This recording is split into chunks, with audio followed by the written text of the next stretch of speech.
from CPUs to GPUs, and don't even get me started on RAM. Prices are just out of control. So instead of complaining, I decided to do something a little more interesting. Today I'm building a $130 budget sleeper gaming PC, something that looks boring on the outside but can actually game way better than you'd expect. This isn't a shiny, brand new parts build. We're digging into the used market, hunting for deals, and squeezing out every bit of performance possible. The real question is, how far can $130 actually take us in PC gaming? Let's find out. I spent a lot of time digging through Facebook groups, local listings, and office PC liquidations. Everything from old workstations to systems that were basically considered dead. Most of them were either way too old, overpriced, or simply not worth saving. Some looked decent on the outside, but the prices were way beyond the budget I had in mind. Then I came across a Dell Vostro 3650 for exactly $30. Sounds like a steal, right? But once you look closer, you immediately understand why it was that cheap. Inside, there was almost nothing left. Just the motherboard, the CPU with its cooler, and the power supply. No RAM, no storage, no graphics card. Even the front panel of the case was missing, making it look pretty rough. To most people, this would just be a pile of worthless parts. But to me, this was a really interesting starting point. At first glance, the Dell Vostro 3650 actually has a few surprising upsides. The case is fairly spacious on the inside, with enough room to fit a full-size GPU, even a dual fan card, which is not something you'd expect from an office PC. That said, the limitations are very obvious. The stock power supply is only 240 watts, and there's no extra power connector for the GPU, which heavily limits graphics card upgrades. It also comes with a Wi-Fi card, although, to be honest, I have no idea if it still works or not. Another interesting detail is the motherboard, even though it uses the LG A1151 socket, similar to an H110 board. It only supports 6th gen Intel CPUs and not 7th gen.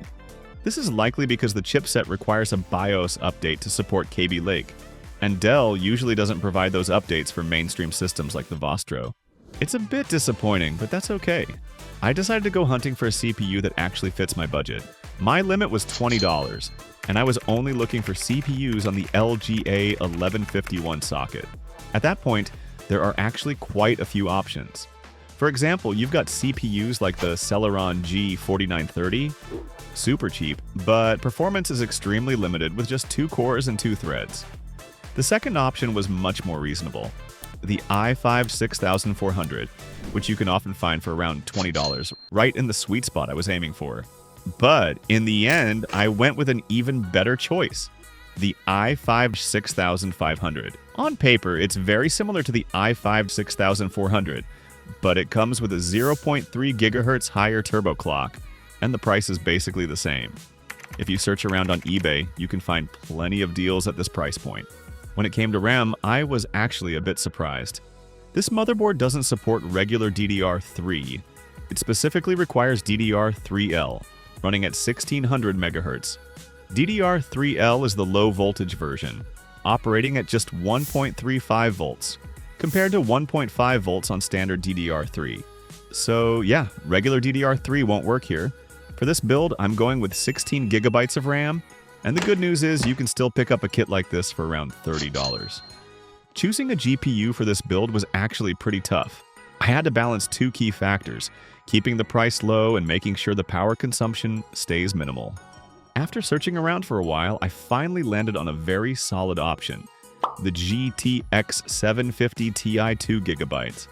Even today, it can still handle a lot of games at HD resolution surprisingly well, and the best part? I only paid about $36 for it. Meanwhile, something like a GTX 1050 Ti is still way too expensive and completely out of my budget. For storage, I'm going with an SSD. Since the motherboard doesn't support NVMe, I had to look for a 256 GB SATA SSD instead. This capacity is more than enough for Windows and a few games. And the best part? I picked it up for just $20. One quick thing to mention, when I'm adding up the cost of the parts, I'm not counting shipping. So realistically, you should set aside around $30 extra for that. Once everything's put together, the system actually looks pretty clean and compact. Is it the best looking PC in the world? No, but that's fine. We didn't spend a ton of money on it. And you know me, I don't really care that much about looks. If you do though, you can always grab a replacement front panel for around $10.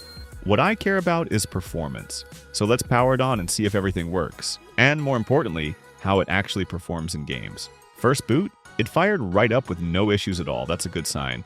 Let's also check the Wi-Fi card.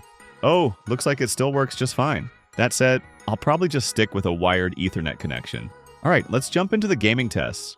Before we jump into the benchmarks, the i5 6500, with around 358 points in single core and 1,193 points in multi-core, doesn't really stand out compared to modern CPUs anymore. Let's start with our first game, CS2. All the data you're seeing was recorded during a deathmatch match, running at low settings. Performance-wise, FPS sits around 30 to 35, and surprisingly, it's pretty stable. No major frame drops even during intense moments. If you're a casual player, this setup is still perfectly playable for basic fun, as long as you don't care too much about graphics. That said, this is definitely more suited for beginners or learning the game. If you're trying to grind ranked and need fast reactions, yeah, this hardware might be pushing its limits. Next up, we're moving on to Minecraft, and honestly, this is where things get surprisingly good. At first, FPS shoots up to over 200, making the gameplay feel super smooth, but that's with the render distance set to just 2 chunks. So naturally, I pushed it further. At 8 chunks, performance is still very impressive. FPS stays around 170, and it even spikes past 200 at times. Then I decided to really stress it and crank the render distance all the way up to 32 chunks. FPS drops to around 70, which is still playable, but this is where frame drops start to show up, and the smoothness takes a hit. Realistically, 8 chunks is the sweet spot for this setup. Next up, we're testing GTA 5, and this time in GTA Online. The game is running on DirectX 11 with normal settings.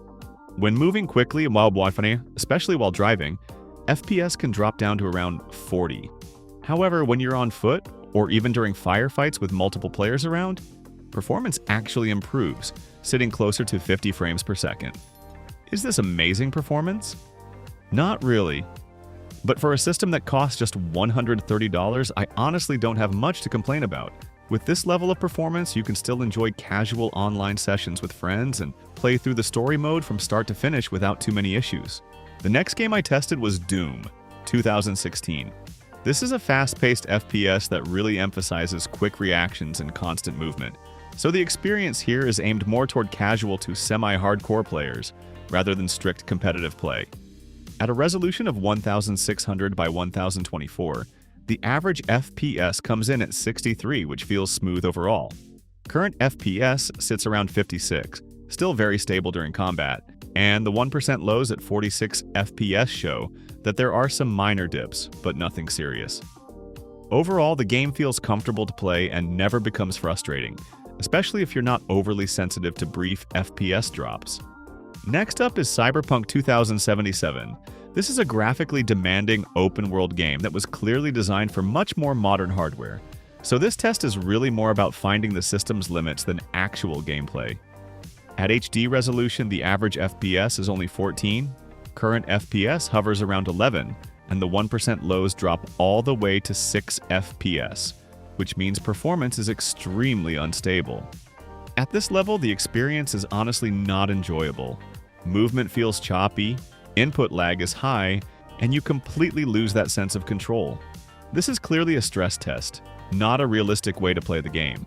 So we've just seen what a $130 PC can really do.